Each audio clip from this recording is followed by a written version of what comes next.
Bienvenue sur la série Spotlight du Project Management Institute. Cette présentation met un coup de projecteur sur la gestion des personnes difficiles. L'un des membres de votre service est l'équivalent d'une épine dans le pied. À vos yeux, ses compétences sociales sont plutôt rudimentaires. Il réprimande ceux qui ne répondent pas à ses normes de perfection. Et il adopte un ton agressif et condescendant. Il n'a probablement pas conscience que son niveau d'intelligence émotionnelle est bien inférieur à ce qu'il devrait être. Vous l'avez évité jusqu'à maintenant, mais vous allez travailler sur un nouveau projet et il fait partie de l'équipe. Vous devez donc déterminer comment travailler avec lui. Voici quelques conseils. Commencez par vous demander comment vous contribuez éventuellement au problème. Que ce soit au travail ou dans la vie générale, il est facile de blâmer les autres pour des problèmes interpersonnels. Il est parfois plus simple de rejeter les personnes que nous considérons comme étant désagréables.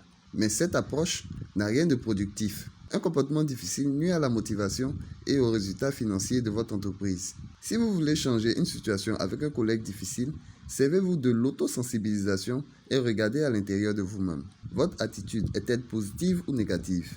Entretenez-vous de la colère? Diriez-vous que vous avez tendance à juger?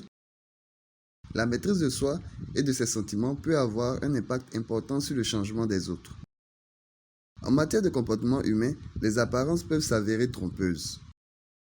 Lorsque nous rencontrons des difficultés à travailler avec une personne, nous avons tendance à en penser le pire, en particulier si sa conduite est impolie et désagréable. Il est facile de diaboliser les brutes et les arrogants, mais il est possible que votre collègue ne soit pas conscient que son comportement est inapproprié.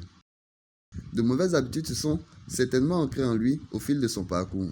Faites preuve d'empathie, partez du principe qu'il n'essaie pas de vous offenser. Vous serez alors peut-être plus ouvert à l'idée de travailler avec lui pour résoudre certaines différences. C'est parfois difficile, mais vous devez dire à votre collègue ce que son comportement vous fait ressentir. Sans vous en rendre compte, vous contribuez peut-être à son comportement négatif. Si vous ignorez cette personne, vous la privez d'un dialogue qui pourrait l'aider à changer. Il est possible qu'aucun commentaire ne change son comportement. Mais si vous l'évitez, vous ne lui laissez aucune chance. Lorsque vous traitez avec des personnes difficiles, essayez d'être constructif et respectueux. Communiquer avec des associés difficiles demande du travail. Vous devez réfléchir à la manière de répondre.